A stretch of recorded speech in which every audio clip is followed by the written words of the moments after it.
Yes. All rise. I pledge allegiance to the flag of the United States of America and to the republic for which it stands, one nation, under God, indivisible, with liberty and justice for all. Clerk, please call the roll. Councilman Alvarez. Present. Councilwoman Eckhart. Here. Councilman Marca. Here. Councilman Lord. Here. Supervisor Hay. Here. Notation of the exits in the front and the rear and electronic device, please put it on vibrate. There is nothing on the work session this evening. The first item on the regular meeting was I would like to open. Is there a second? Second. All in favor? Aye. Waive the reading of the correspondence. I'll second. All in favor? Aye. Aye. Number 2 is the approval of the voucher list, $1,980,255.36. So moved. Second. Discussion. All in favor? Aye. Setting of meeting dates and public hearings. All meetings will be held at 1360 Route 22, Brewster, New York at 7 p.m. unless otherwise noted. Next meeting will be Thursday, October 10, 2019. And that's when the board will have an opportunity to make any change to the budget I prepared this evening. This is my budget, and the one on the 10th becomes your budget. On Thursday, October 24th, 2019 is next, and we're going to set the public hearing for the town budget for that night, October 24th. Move for discussion? I'll second. All in favor? Aye. Budget transfers, waive the reading of the budget transfers. I'll second. All in favor? Aye. Number 5 is a presentation of the 2020 preliminary budget to the town clerk. Welcome aboard, Betsy. Michelle Stanton is the town clerk, is away for this evening, so you get the duties. I made it life easy. Thank you. Thank you. Thanks. Don't trip over these legs. They're brutal. I probably would. Thanks, Betsy. You're welcome. Thank you. Thank you. Okay, let me tell you a couple quick highlights within the budget. I have mine. You have to save one. Will get one? Good. Okay. I believe this is my 7th one. We stand again within the 2% tax cap. We had a big change with revenues this week, this year with the courts. There was a $160,000 shortfall, so I had to account for that in the budget this year. Cable fees increased slightly, and so did safety inspections. The biggest part of our budget usually is things beyond our control, which is the retirement, which was a 3% increase, and health insurance, which is 5%.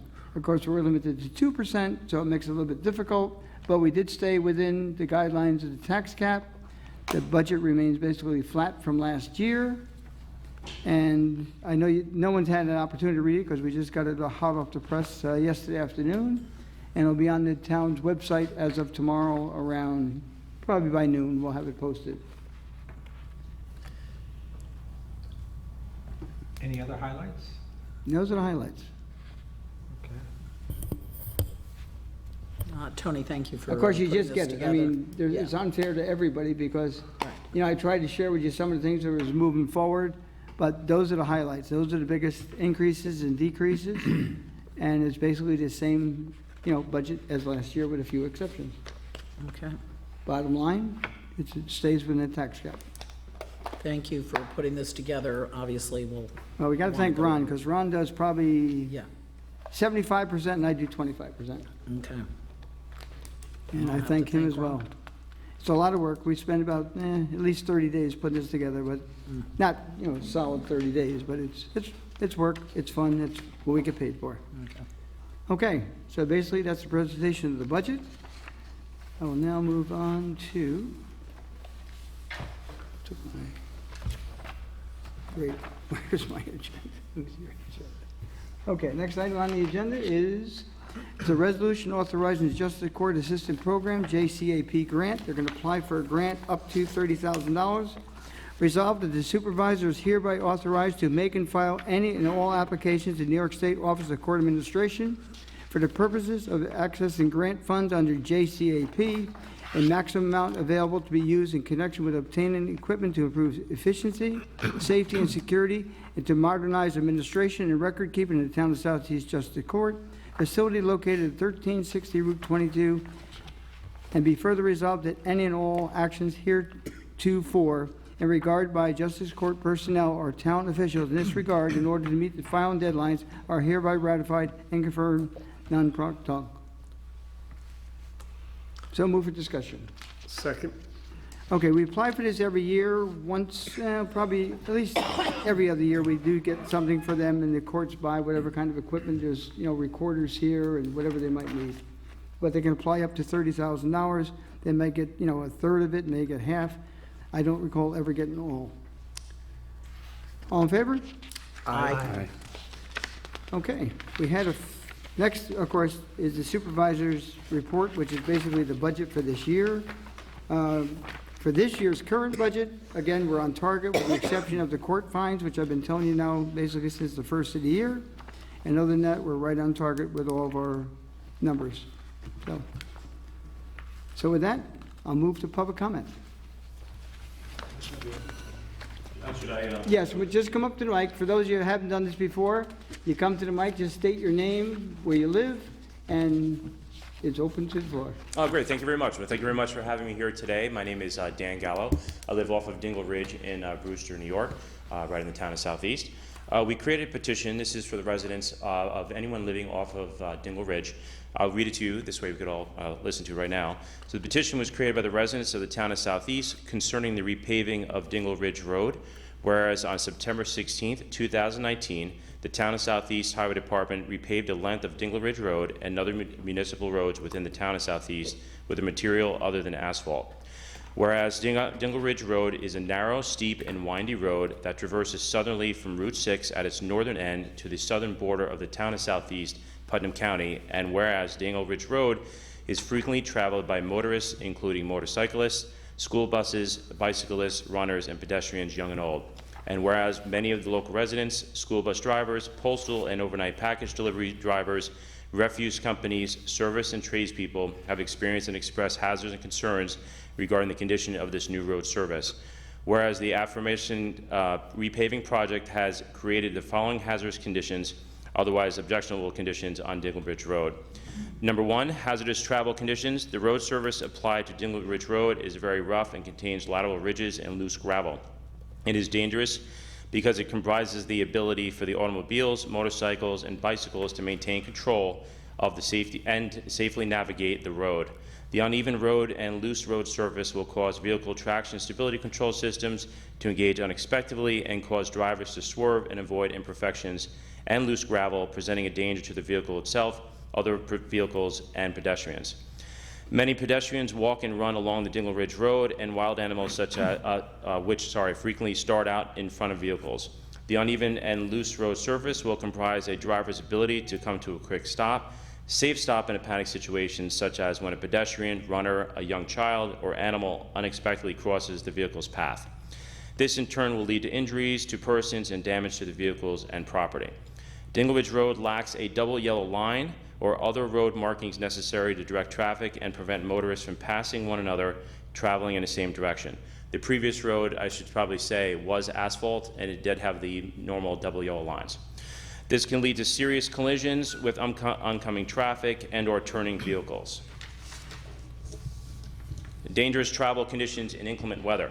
The usual practice in anticipation for hazardous travel conditions is to apply calcium chloride prior to the anticipated snow and or ice storm, which then activates once the precipitation begins. This process will not be as effective on the new road surface because calcium chloride will not absorb and activate as designed. Black asphalt retains a warmer surface temperature when the direct sunlight, which helps melt the actual snow and ice in cold and sub-freezing temperatures. The current road surface will not effectively prevent or eliminate such hazards. Damage to vehicles.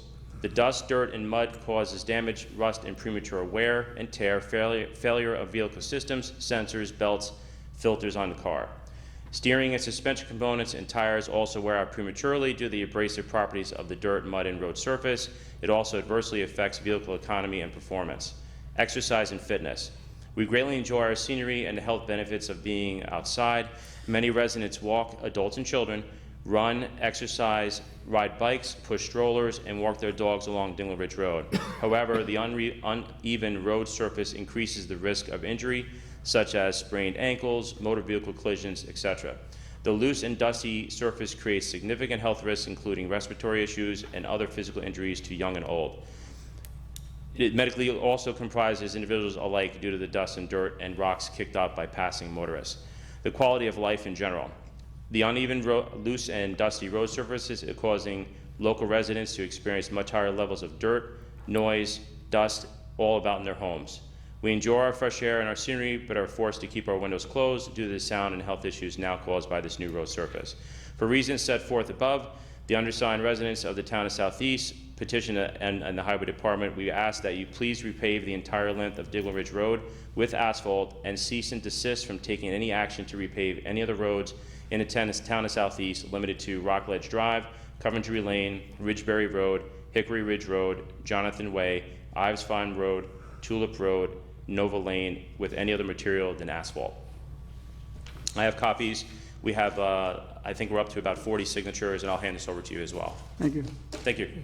You can bring that over to the town clerk, if you could. Well-written. You did a lot of research. You come work for me anytime. I appreciate that. Because you guys did it in a very short period of time. It takes me forever to get stuff researched, but we get it done. Thank you. Pardon? Okay, well, I was gonna, you can, oh, go ahead. I'll wait till you're all done and I'll make a comment. Go ahead. All right, I'll be quick. No, take your time.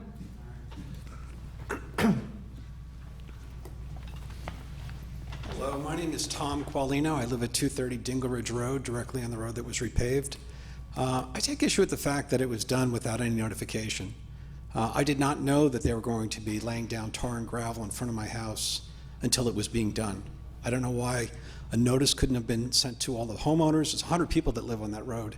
No one was even aware of it until after the case. Nothing could be done at that point. There could be no discussion. Clearly, there was a negative reaction once it was put down. So over the last week, multiple times a day, street sweepers have been going up and down the road to try and retract some of the loose gravel and minimize the effects that we're all complaining about. In doing so, they've re-exposed every pothole that was there in the first place. So their efforts and their time and their money that was spent has all been squandered. Honestly, this was a misguided effort, and they should correct it. Thank you. Yes, sir.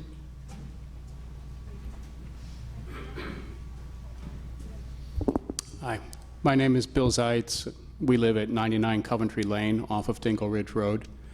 We bought our house in the town of Southeast 10 years ago. We would not have purchased it had we known that there would be gravel roads as the only way to access it. I can state this with some confidence because that's exactly the case of our previous home in North Salem. We thought there was only one way in on a dirt road, and we didn't buy it until we learned that there was a paved road. It's detracted from the property values of all the houses for those who think similarly to me, and I think I'm not alone in this.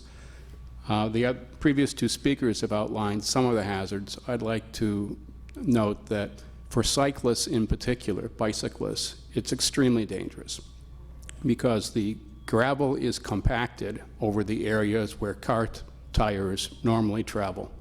It's loose in between. Dingle Ridge Road is, I can tell you, having tried to climb up it many, many times, is one of the steepest hills in Putnam County. And in descending, cyclists will be alternating between the compacted gravel and the loose gravel, and there's many turns on that road. It's extremely dangerous. Then, in addition, I think that there's a unfunded liability here because that gravel is going to have to be replaced on a regular basis after rainstorms or other such things, unlike asphalt. So I imagine that there is a call on the budget that perhaps you haven't anticipated from this. And I, too, was outraged that this was done without any notification to the people who use Dingle Ridge Road or who live on it. Thank you.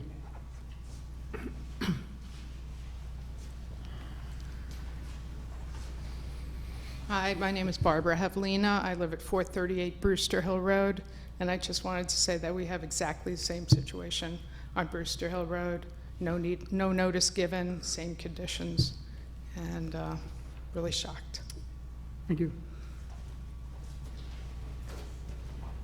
I would also like just to add. You just come back up to the mic Yes, so we can sir. get on tape as well. Sure. So as mentioned in the actual petition itself, what we actually are requesting, we understand that nothing can actually be done at this actual moment. We understand it is kind of like administration change until things can be done. What we're actually asking for is when that does Oh, happen. pull your mic up. Oh, 'cause I sorry. can't- When that does actually happen, we'd like just a scheduled date of when it would be repaved. I will say that obviously with vehicles having obviously their own mapping systems these days, Dingle Ridge maybe in the past wasn't a road that was traversed as much as it is these days. Now with the traffic levels increased and now having alternatives with this mapping systems, we do get a great deal of traffic on Dingle Ridge.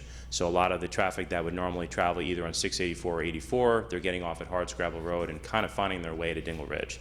A lot of Connecticut residents. And again, without having this double yellow line, it just made it so dangerous. I mean, even myself, my wife and I just went out. We both work from home, and we actually went out to lunch and came back home. And the exact thing happened, what I thought would happen is, if you're familiar with Dingle Ridge, it's a very, very sneaky road from Route 6 up until Nichols. After that point, it straightens out, and then it gets really squirrely again, but that's on the North Salem side. As I'm driving up the hill on Dingle Ridge, a car was much too over where the yellow line, say, would have been. We all know that that doesn't act as an actual barrier from a car not to cross a double yellow line, but it certainly helps keeps cars in the lane that they should be in. So at that point, it literally was like nearly a panic situation, and it's like I'm a local resident at this point, you know, on a local road. But as they mentioned before, if you are to drive on this road right now, as mentioned, the potholes are all still there. Everything, and also the process of how this done, the road was actually repaved with this new substrate. It's not even proper how they did it. What you're supposed to do is basically fill in any imperfections, then you add the tar, then you do the rock, then you actually level it. Then you basically run a sweeper, and then you run some kind of like a sealer, whether it be moisture, water, whatever it may be, to seal it. Then cars are not supposed to be on that road for about 5 days for it to actually seed itself. Then they normally would then do the other process to the other lane. In this case, it was literally just just threw it down on the ground, quickly did it, and just left.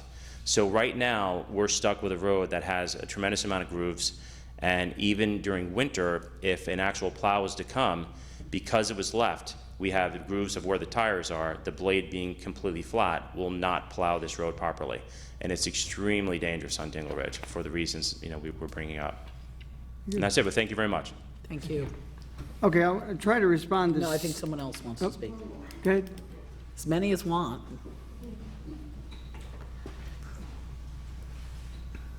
Sorry, we're obviously at different heights. I'm Gina Skelton. I live at 41 Rockledge Drive. And first of all, I want to thank Supervisor Hay and Councilperson Eckert for helping when I called. I also wanted to state on the record, although he isn't here to address it, that, when we elect someone, there is an accountability. And to my knowledge, Mr. Bruin has answered none of our phone calls and not responded to any of our emails. And I don't understand how you accept a position of public office and don't respond to constituents. I will also tell you that every single street off of Dingle Ridge received an orange sign that said loose gravel, with the exception of Rockledge. So it was not only a surprise, but it was a surprise when I made the left out that first night and started to fishtail, not expecting gravel to be there. But my follow-up concerns are, my husband took a number of pictures, and one of them shows that there was a large amount of discarded fiberglass that had been left on the road, on various roads. So I don't know, I'm not a scientist, but I believe that fiberglass is a health hazard to inhale, that there are respiratory issues, so I'm not sure why the fiberglass was never cleared up. The other thing is nobody has ever addressed, if you go to the corner of Rockledge and Dingle Ridge, when those sweepers came in to pick the gravel up, they pulled down the electrical wires, and they have been zip tied. They are hanging with a zip tie. But my real question that I don't expect an answer is, why did this paving start at Tulip Road and not continue all the way down to Route 6? Because when you first turn on to Dingle Ridge, you have the old paved asphalt, and you have a center line. And then when you get to the second street, which is Tulip Road, it stops and becomes gravel.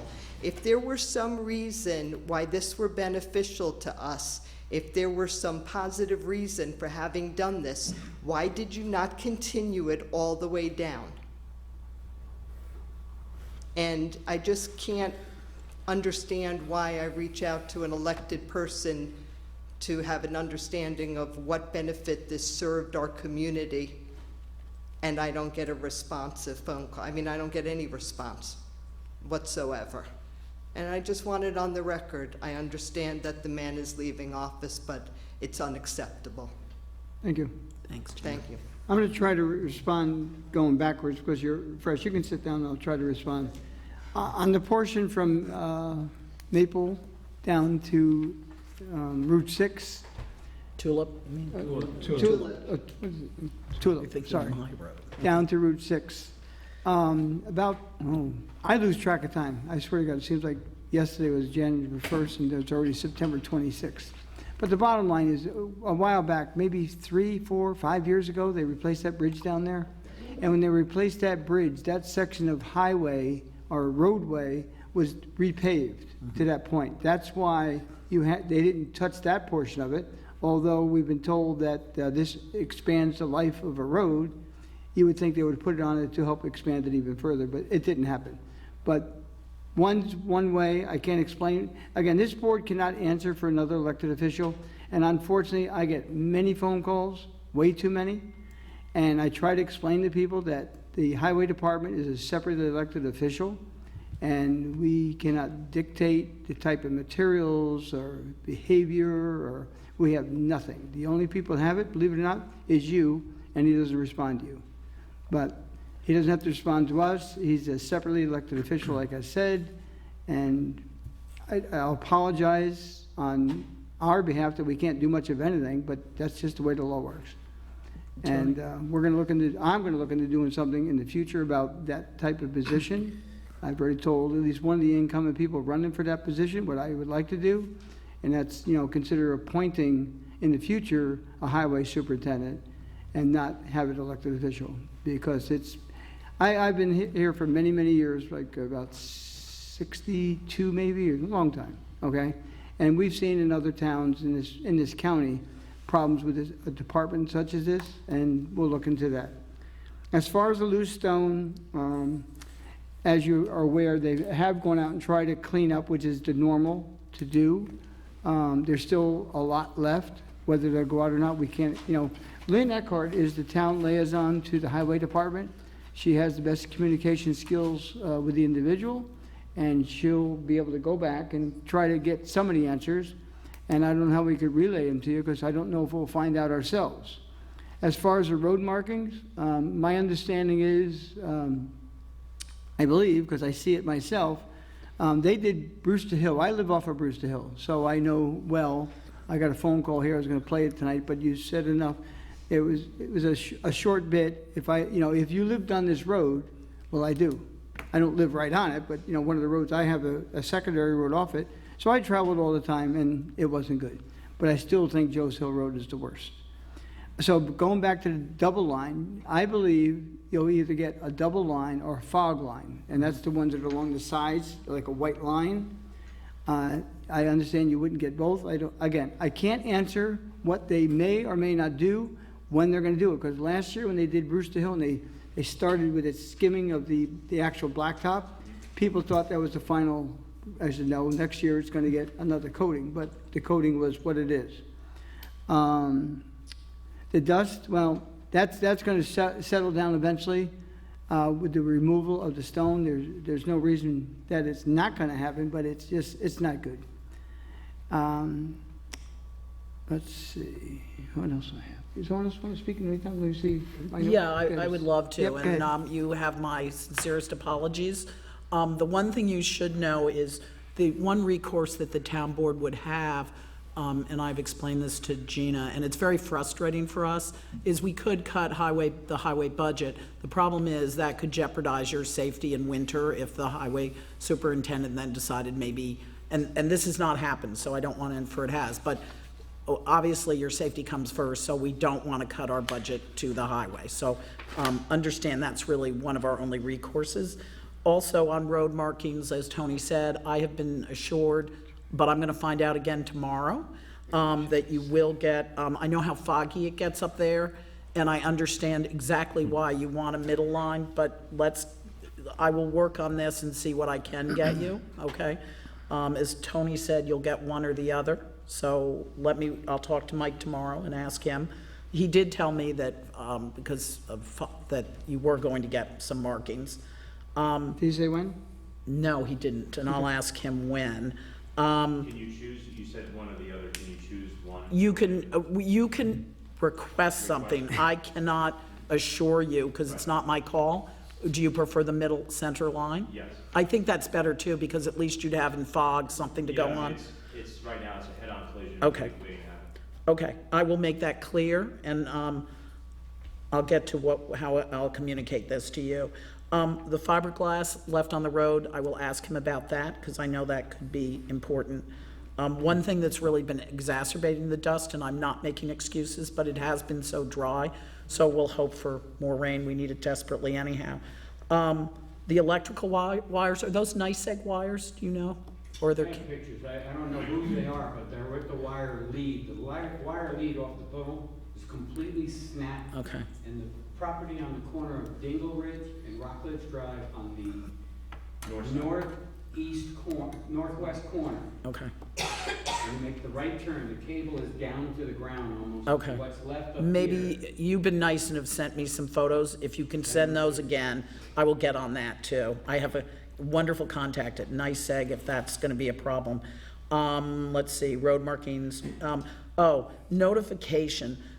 This has always been really difficult it's been hard for any good, bad, or indifferent highway superintendents. We have really urged people to give us for notifications email addresses or at least a contact in your neighborhood. So I can't even promise, I could never promise it anyhow because it's not our position in the future, but I would sign up for anything if you can sign up to our, is it New York Alert or? No, Will you- sign up to the town, go onto the town website and sign up for notification. And that. And any then kind of bulletin the town passes out, you may not, one second, you may not be interested, say, in a water district where you live, but there's water districts, we have sewer districts in general, so this would go under general. So if you sign up for it, the notification would go up by email. If you want to come up to Mike just for. Because ask a question. also, if I'm still the highway liaison, I can work with whomever is elected and try to, have some program where they could at least alert certain neighbors who kind of will be happy to send it out to other neighbors. So we can work on that for next year, because I know it would be nice, but it hasn't been working, so. Very good to track with the town, what's happening all over the town. What would have been probably more effective is even if in the mailboxes of all the homes affected, a flyer could have been placed there a week in advance. That's the policy that I would enact. Okay, but the unfortunate thing, we cannot put it in the mailbox without Right. putting a stamp on it. It becomes costly to the town. Right. It's just postal regulations. Not a problem. Would there be a way to put up signs prior to paving? Notifying? And everything you're hearing tonight will be looked at, I hope, in the future. Right. We'll try to find A valuable something lesson that, has been learned. Right. And it would be good to find something that's cost-effective and, really can notify neighbors. So I have no problem working on that with the next superintendent. And I think. And different superintendents have different opinions of what types of material they use, and it may not be a problem in the future. Right, so I will try to get these answers. Gina, should I communicate these answers to you, and can you get them out to people? Or Absolutely, we have a Jane? neighborhood email. Okay, then I will try to get answers for you tomorrow if I can. If I can't, it will be by, I should have, I'll have time in the morning if I hear back. And if I don't, it will be Monday, and I'll have something for you. And again, you have my apologies. So, Eric, one last thing too, and this is small comfort, and I know you're really angry, but I was told that, as grim as this is and how much people don't like it, that actually, and Eric might be able to confirm this, that in wintertime, sometimes there is better traction. On Sherwood Hill, this was done, and people are really angry, or were there too, but it's small comfort, I know, but it might, I mean, maybe there's a small, tiny little silver lining, so Yeah. we'll see. Just two things. One thing that I heard a lot was a complaint, which I saw on Facebook, but was that this was done after school started, especially on Brewster Hill Road. So I don't know if we can do something about that too, Lynn, when we Okay. talk about timing. But a week earlier, school would not have been in session yet. And on Sherwood Hill Road, I live over on Milltown, and I travel that road a lot. And I talked to some of those people. We're getting those complaints. And when you go out there, the road is definitely in much better condition than some of the roads that were just done. That aside, those people are happy with the product, but it does look like it was applied better, and that there is a sealant over it, as you mentioned. There's still a proper way of, even if it was decided that that material was going to be used, there's steps to take place in the order, and that has to be done in such a way that it was Yeah, and I also understand it's better to do it when it's warm out, and this was basically during a cold spell. But not saying that I think this is the best way to pave roads, and that's not my purview, but as Lynn said, just a little. And it was contracted out. Yes. Mike, sir? One other thing while you're is that our emails are on our website, correct? Yes. So you should feel free to use Lynn Eckhart at the Southeast, L. Eckhart, but feel free to get in touch with me if you don't hear back. I might not have exactly the answers, but I am pretty reliable about getting back to people, so you'll at least know there's a live person, okay?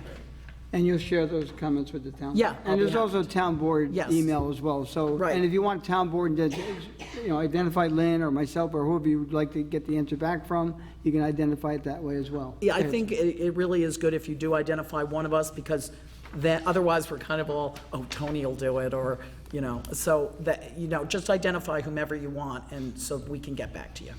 Before I get to my, Yes. hi, Dave Skelton, 41 Rockledge Drive. Before I get to my question, can our group email from the Neighborhood Association, Rodicchio, be added to that? You could actually go onto the website. Does it have to be a personal, or can it be a group where? No, you can put a It could be group on. any email, yeah. But yeah, I'll have to kind of agree what you want to know. Again, you're not going to interested in water and sewer, but I'm sure town notices, like we have a meeting. Somebody will put a notification up, Yes. what do we want? And You'll then get once it. they do that, they'll make a decision to put it up. Yes. So my question is this, two things, and it's not, I don't know who to direct it to. I know I would have liked the highway department to respond. What was the rhyme or reason in the selection of the roads? That's the first part of it. Because the first road going up Dingle Ridge, Nova Lane, is a dirt gravel road. That was not improved at all.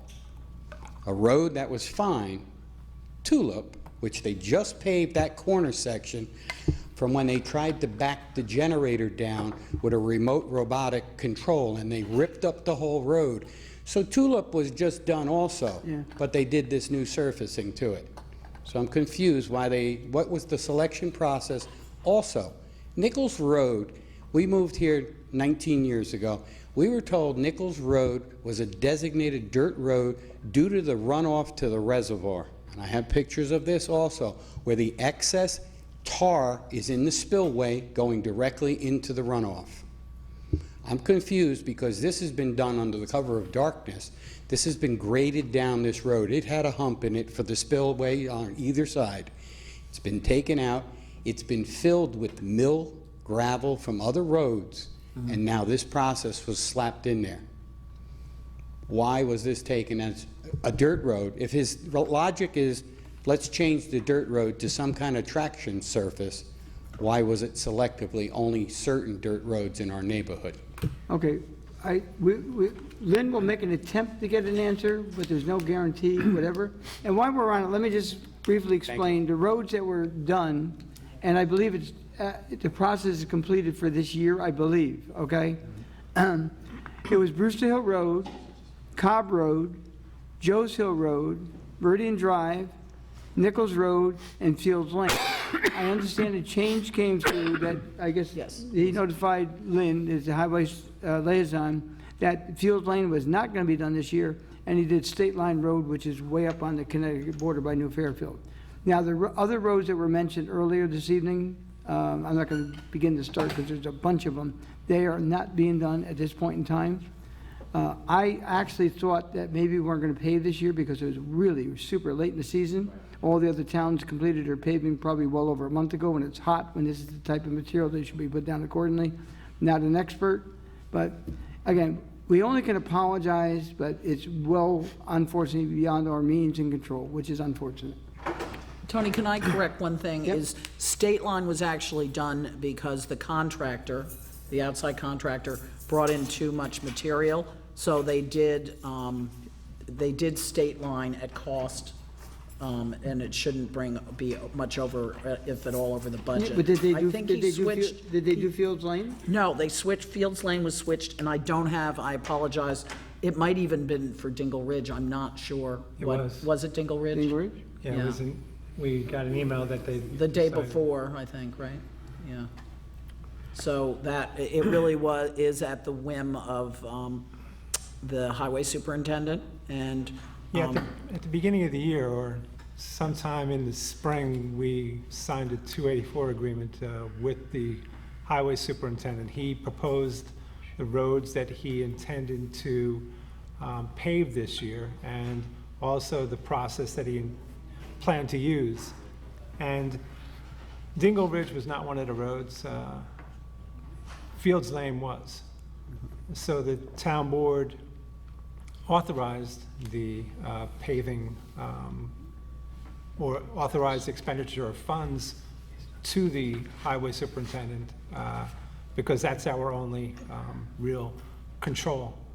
And again, he is the expert, and the roads that he wants to pave and the way he wants to pave them, those are all up to him. So we do have some control. We do have the power to purse, but the switch to Dingle Ridge from Fields Lane was very last minute. We didn't have any notification. I think we might have gotten it a day or two before. I think it was the day.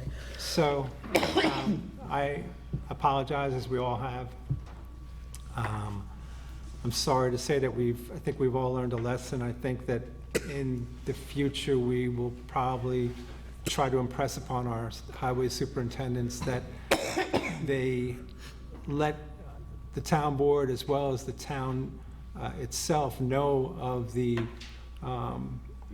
plans. And the material as well, I'd say. Well, the material was already in the proposal to us. So, but just to let them know the plans, and also maybe put on, I would hope to maybe get an information section on the website advising what the materials will be, what the residents should expect from the process, how long it should take, and when your neighborhood or when your roads are going to be done. That I think would be a good plan going forward. I would hope that we can impress that upon the new highway superintendent, and maybe even make it part of our funding requirement, that they do expend some outreach to the town to let people know what to expect and when to expect it. Edwin? Just want to thank you all for coming. Appreciate all the comments. I too want to apologize, and on the road I live on, it was one of the first roads that they used the fiber mat, method or methodology on it. I'm no engineer, so I really don't know what I'm talking about. And trust me, in my neighborhood, nobody's been happy since. All I can tell you is the answer I got when I questioned it a couple of years ago as to why, the rationale, And the rationale was that the better roads in town would be better served and preserved by having this layer put on them, and that would extend their life. Again, I'm no engineer. I don't think that to be true, because for at least 2 years after it was laid down, I agree with you guys, it was still gravel, and the car gets dirty, and you can feel it. Now it's been a couple of years, so I think I feel it less, but, you know. It's still there. But it's still there, and a couple guys that actually know what they're talking about or are in the field, you know, will say like, oh, look at this, oh, look at that. But, you know, for me, the layman, it's like, it just looks the same to me, you know, so I do apologize, but. I know, and I understand that we're all looking to save money as much as we possibly can. Every business, every. Just come up if you would, sorry. I understand that it's very important to save money and always look at the costs and everything we do. I mean, even what I do for a living, I'm constantly looking at costs on a regular basis. But what you have to do is you have to decide on, does this material even make sense? Does this process even make sense for any road in the town of Southeast? Because I just see it being, and again, I'm not an expert, but I do have a great deal of ability to understand a lot of complex things as well as very mechanical things. And the process in which this was done, I don't see lasting. If you were to drive on Dingle Ridge right now, as mentioned before, you could already see all the damage that was there prior to this repaving. So, to me, it's just a waste of money. I'd rather see, if you have a budget of hypothetical $2 million to pave a road, again, hypothetical, and in this case, pick 2 roads that you're looking to repave that year. Then the next year, do the next 2, the next 2, but use asphalt. I mean, you know, it's 2019. You know, we have pretty advanced cars, and they do like asphalt. You know, we're not going back to stagecoaches here. I know that North Salem and town of Southeast love their horses, but I hope to keep my car. so you know, there's just something to think about, because I don't really think it's a cost savings. I really don't, because I feel that you're going to be back patching, and how do you patch over like ballast now? At least before, if you did a strip down, say, like one lane or one area where, say, a car would travel just the right side of the road, they would do a strip instead of doing the whole road. That still would be better, especially with adhesion for, like, you know, anti-lock brakes, stopping in any type of emergency, whether it's animals, pedestrians, whatever it may be. But longer distances to stop and everything, it's just so dangerous. It really has been. Yeah. Thank you. Thank you. Anyone else on this particular subject matter? Yes. Go ahead. Diane Chickering, 37 Rockledge Drive. I think what we would like to do is request Michael Bruin to be here so that he could actually answer the questions on that we obviously all don't know about, like what is exactly used, what the process actually is, and what the reason for it was. So we can better understand what the product is. The town board will send that request out tomorrow and offer him, we have about maybe 6 more meetings during his term to possibly come here. And if he agrees to it, we'll let you know what day he'll be there to discuss it. Great, thank you. Thank you.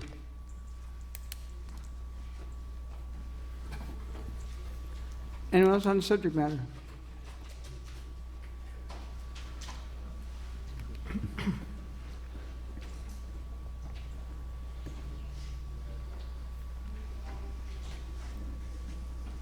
Good evening. My name is Bill Collins, 55 Coventry Lane, Brewster. I'm a new transplant up here.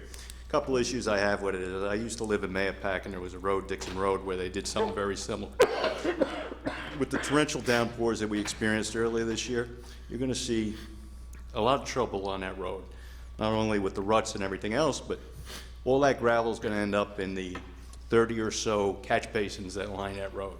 So there's going to be zero savings. You're going to be repaving it, and you're going to be sending people out to fix the catch basins or, you know, pump them out, shovel them out. The other thing I wanted to know, if you know, like with the incoming or the upcoming election, will the candidates for this position be campaigning? Will we have an opportunity to ask them questions at a town hall meeting or something like that?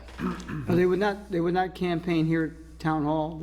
Some of them are both of them maybe, or knocking on people's doors. You can't hit all the doors. Right. A lot of people are registered to vote and never vote, so they have a list. If you vote, they might come to your home. But other than that, we would not have, they may have debates, I don't know. any scheduled The debates? League of Women Voters is having something for Southeast in October. I could request that they have the highway superintendents there, but that's up to the League of Women Voters. We have no say over Well, I'd that. appreciate it, ma'am, if you could ask him that. I Because will. I'd certainly like to ask the next person that's going to have this position some questions about what this clown has done and try to prevent that. You know, if the only way we have to hold him accountable by the vote, we should hear from him. Okay, I will call them tomorrow and see if this fits into their forum, and I can let Gina know that too, if that Okay, I works. appreciate it. Okay, thank you. Thanks. Thank you. Anyone else on that subject matter? Well, those of you who came for that, thank you for coming. Again, we apologize, but our hands are basically tied. But we will look into all your comments, and people review this tape, those that are running for office, and I think they'll know what they're in store for next year. Thank you. Thank you. Thank you. Next subject matter by anyone? Public comment? Yep, please.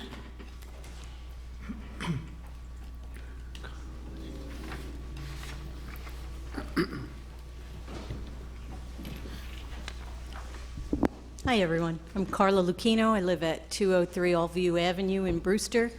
I'm a Town of Southeast resident, and I just wanted to talk to you a little bit about some of the, I call them support boards for the Town of Southeast. I'm thinking of the Zoning Board, the Planning Board, the Ethics Board, Architectural Review, and I think there are others as well. So you may recall, some of you know that I am a former member of the Zoning Board. About 2 years ago, I had to resign because I took a job in Virginia, and I have come back.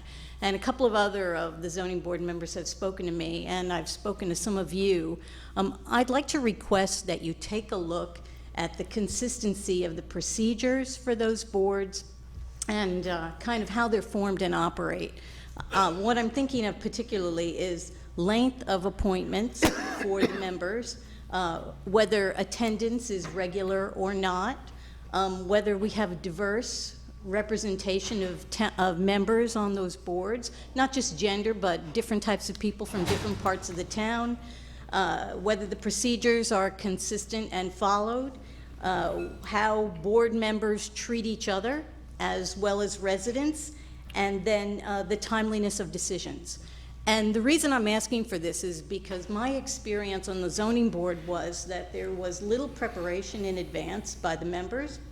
And so when the meetings were held, oftentimes residents would sit and watch the members read through the material. And some of the zoning variance requests are huge. And so as a relatively new town member, I would go pick up the materials in advance, drive out to the location, and just look from my car to see if I could get a sense of the neighborhood and what was actually requested, because I wanted to be able to make a prompt and knowledgeable decision on whether the variance should be granted or not. And so I'm not sure all the boards operate that way. But also, just for the zoning board, I believe you've had 3 female members resign in 2 years' time. And so I think that just warrants a little bit of attention. I'm not saying anything is wrong. I'm just saying it's curious enough that we should maybe take a look at it. And then I also observed that many of the members of the zoning board are longtime residents of the town of Southeast, and there's nothing wrong with that. That's great. But they tended to treat other longtime residents who were requesting a variance more favorably than they treated new residents. And so there's a fairness issue there that I think should be addressed. Everybody should be treated the same way. And oftentimes decisions couldn't be made in the same evening. I had a variance, and I was a member, and it was just for stone columns at the end of my driveway, and we couldn't make a decision on the night I made the presentation, which was a little bit ridiculous, but nevertheless, the decision was made. So I'm just asking, I'm not saying anything is necessarily wrong, but there are enough things that have drawn my attention to the way the boards operate that I would just ask that you consider looking at them and making sure they're consistent and fair, and that the residents get a fair shake when they bring forward requests. Lynn, you go to all the meetings, tell us. Yes, I have a question for you then. Do you feel that when you speak about diversity, and I've been really plugging away for more women on the boards, certainly, but political parties, should that play into it in any way? I would say you look at all the different categories, not just political affiliation, not just gender, but also location for where people come from in the town. They shouldn't all be from one neighborhood. I'm not saying they are, but Right. I think, it just gets you a fair representation of people with different types of thought, which I think is very good for assessing requests and making decisions. Okay, and I believe that the procedure for the ZBA has changed somewhat. I think they are getting their materials earlier.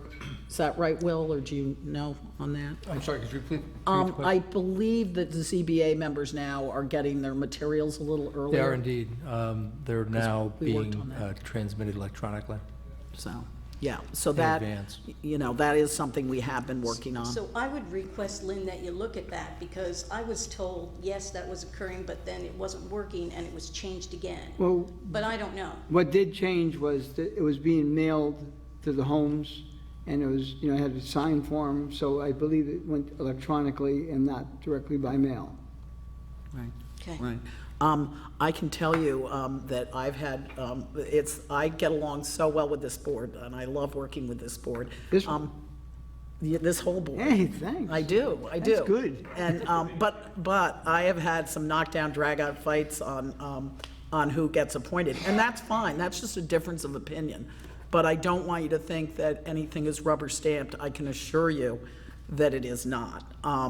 Do I get outvoted a lot? That's fine. That's how democracy works. Is it because you're a girl? No. Or woman, whatever? No? I would like to say that's not the reason, so I don't think She it gets is. outvoted on the same votes I get outvoted. Sometimes, Okay, so not it's always. mutual. I don't think it's anything to do with And I don't think it's by gender. party, although you're trying to insinuate it. No, no. I didn't No? say that. I know. No, we were just talking tonight about when John and I had different votes on a ZBA appointment. So I think it is something that we're trying to do. Everyone has a different opinion, which makes this board, I think, and hopefully an effective board. And I certainly take your comments to heart, and I'm sure the entire board does, because I would like to see, I think the boards are much better. I think the appointments are much fairer now than they used to be, and I think that's a really good thing. Can we do better? In my opinion, we can, but that's because I'm the one fighting in the back room, so. I would just suggest, Lynn, we pick the smartest people.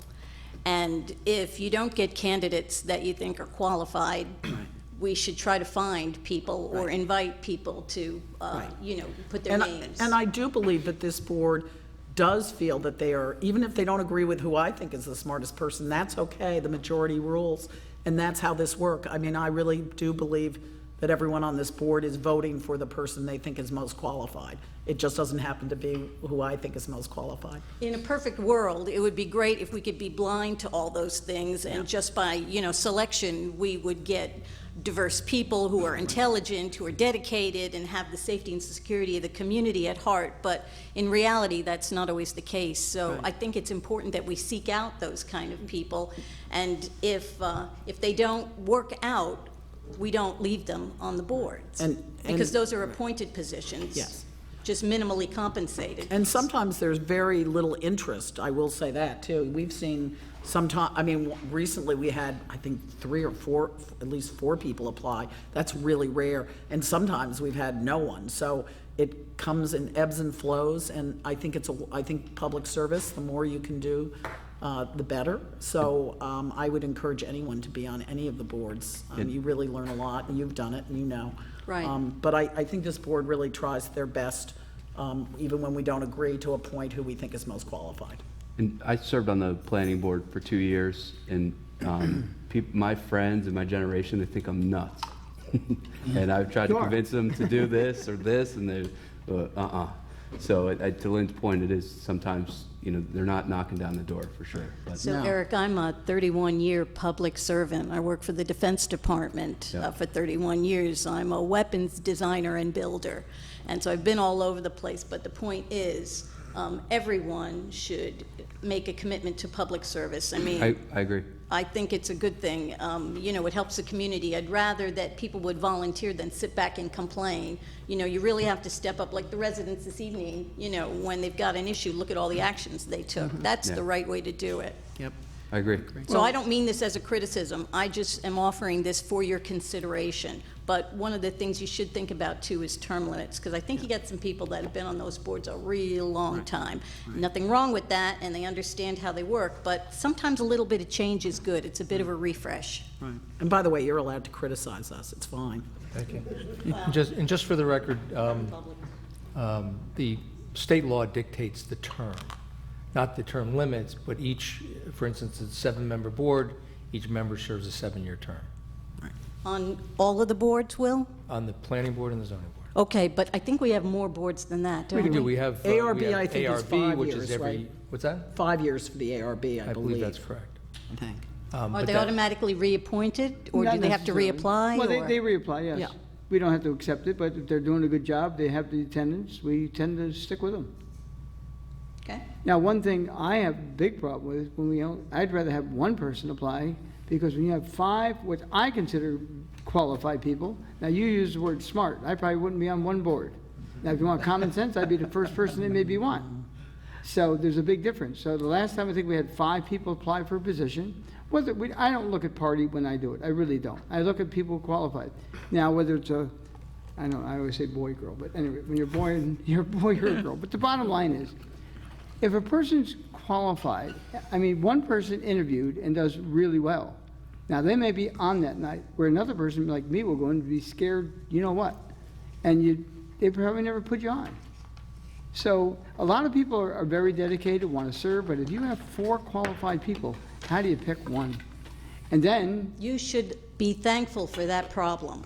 And you probably have vacancies on other boards, so that if you see highly capable people and you decide, of the 4, you decide the first one gets that vacancy, Well, maybe there are other vacancies you could encourage them I to would sit on. tend to agree with what you say, but that's not always the case. They want to basically, put out, again, the planning board's not the same as the zoning or the ARB, the ethics board, like I had told you once before. We can't find hardly anyone to want to serve on it. You volunteer. Which I volunteered for. Trust me, if we get an opening, you'll be the first one to sit there, because people don't want to sit on the board. There's boards that people want to be on. When I was at the county legislature, everyone wanted to be on, the Physical Services Committee, the Protective Services Committee, but nobody wanted to serve on the Health Committee. So, not that you didn't get an extra stipend, it's just that, some are, more prestigious than others. So it's, again, we have a lot of, I think, very qualified people that we have to say no to. And we may even say no to them twice.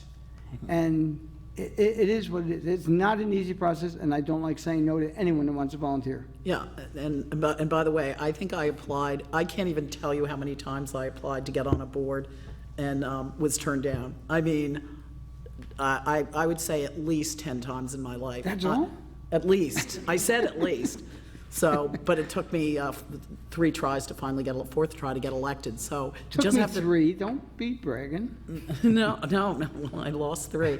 But, so I think your point's well taken, and I think, Bless you. and Tony has always been great about telling people how well they did, and they should come back for another interview with the other openings. So I think we do try to encourage that. One other thing is, I'm not so sure residents all know about the vacancies. I didn't know, for example, that you could sign up for the notices until very recently. Oh, we and told you them 100 mentioned- times. Well, but, you have to communicate, and communicate again, because people don't always hear it, they don't always see it, they don't read the paper necessarily anymore. And it is on our website. That we Right, but see, it's different when people have to go Yeah. to see it, as opposed to it being pushed to them. Right. So I'm not saying you're not We advertise it communicating. as well. I Pardon found me? that They're all when- advertised in the newspaper as When well. I applied for the planning board, I saw it on Facebook. It was, it was posted on Facebook. So, I mean, between Facebook, the internet, newspapers, the website, Well, I didn't know about the zoning board vacancy, and someone suggested asked me if I would be interested, and I was. So I didn't know. And I'm pretty good at staying on top of things. I'm not 100%, but I just think there's a lot of really smart, capable people in this town, and so we should reach out to some that perhaps haven't served before that might want to. A little bit of change, a different perspective, I think it's a healthy thing. For your consideration. Thank you. I agree. Thanks. Thank you. Okay. Anyone else with another topic? Town board? I do. Go. Happy birthday to Tony Hay. Hey, happy birthday. And you're taking out for dinner tonight? Yeah, she's not, Yeah. 72. 72. Wow. I've been here for, And he's proud of it. I've been Yes. here for 62 of them. Yeah, I don't want to saw say the roads when they anything. were dirt, and the first, when I lived in Brewster Heights, that was 1957, they were paving our road with the same crap they're using today. Right. Yes, and he is oldest on the board. I have to point that out. But I'm the youngest looking. Yeah. That's fine. Happy Except I got birthday. white hair, but Will outdoes me on that one. Yeah, I'm getting there, so anyhow, Okay. happy birthday. Thank you. Happy birthday. Anyone else? Now, we're gonna ask you again and again and again. We're out walking the streets, knocking on doors, and I'm telling you right now, please put your 911 numbers out. Because I'm telling you right now, there's many, many homes, when we go out there, we're looking at this mailbox, that mailbox, looking at their homes, and they're not identified. So we do ask, and we've asked numerous times, we tell them to sign up for the webpage, identify when you want to be notified of something. Please do it. It's to your benefit, especially if it's in a water and sewer district, but all districts. If you want to be involved with the town, go to our website, sign up, so you'll be notified. Oh, e-waste. What about? E-waste is coming on October 3rd, I think it is. The first Saturday of every month Yes. is e-waste. I don't know what the date is. I don't want to commit to that time. Can then someone say I the will date? look. October 5th. October 5th. Between 10 and 2. and 2 at the Town Highway Garage. And if you have anything that weighs more than 50 pounds, you have to notify the town. We had a person do it, and when the system works, it works really well. It's been great. But you have to notify, and you have to be a Town of Southeast resident. Now, we have Town of Southeast residents that have Carmel addresses, but we have a scanner, so when you come in, we scan your license, and if it says, like, you live over in Hunter's Glen, which is a Carmel address, you'll be let in. But if you live in Carmel and you have a Carmel address, you would not be let in. So you have to have a Town of Southeast address, we verify it, and all are welcome to use it. Can you repeat the date again? October 5th. The Yeah. fir- Just one No, month? it's the first Saturday. First Saturday, the every easiest month. way we did it was the first Saturday of every month. Is that hazardous waste day for Putnam? It is. It Is is it? hazardous waste Well, day. hey, But drop that you off- have to sign up for in advance. Yep, drop off your e-waste to us and bring your hazardous waste Yeah. over there. Wow, what a barn burner day that's going to be for our residents. Yeah. So, yeah, do not have an accident on that day, please. So, The only exception will be with inclement weather, like maybe in December or January, obviously. If it there's snow snows. on the ground and whatnot, then we we'll won't be figure opening that up. out. Yeah. And we would post it on the webpage as well, that it was closed for whatever. There's a blizzard on, Thursday, we'd probably say it's gonna be closed, and we'll do it the following week, or the following month, because we don't know how much. Right after Christmas, I'm quite sure in January, everyone getting new TVs, et cetera, we're gonna get bombarded. But February, March, and April may be slow, so it varies. But we're gonna try to be consistent with the time, so everyone knows when to do it. Yeah. I'll entertain a motion. I'll make a motion, we close tonight's meeting. Is there a second? Second. All in favor? Aye. Thank you all for coming. Thank you.